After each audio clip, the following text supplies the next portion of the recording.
রোহিত শর্মা বিরাট কোহলি খেলবে বিজয় হাজারে ট্রফি। রোহিত শর্মা বিরাট কোহলি যারা এখন টি-20 থেকে অবসর নিয়েছে, টেস্ট থেকে অবসর নিয়েছে, ওডিআইটা চালিয়ে যাচ্ছে।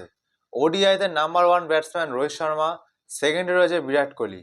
অসম্পূর্ণ স্বপ্ন 2023 এটা ভেঙে গেছিল, 2027 সেটা সফল করার একটাই রাস্তা, সেটাই পূরণ করতে এখন থেকে প্রস্তুতি নিচ্ছে রোহিত শর্মা, বিরাট কোহলি। রোহিত শর্মা শেষ বিজয় হাজারে ট্রফি খেলেছিল 2018-19 সালে, আর বিরাট কোহলি শেষ বিজয় হাজারে ট্রফি খেলেছিল 2009-10 সালে।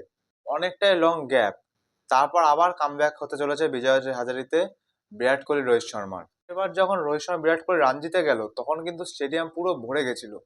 এখন যে বিজয় হাজারে খেলায় বেশি লোক হয় না, এবার বিরাট কোহলি, রোহিত শর্মা যাওয়ায় আশা রাখছি বিজয় হাজারিতেও প্রচন্ড পরিমাণে লোক হবে, টিকিট বিক্রি হবে, যে বিজয় হাজারির যে ক্রেজটা সেটাও উন্নত হবে।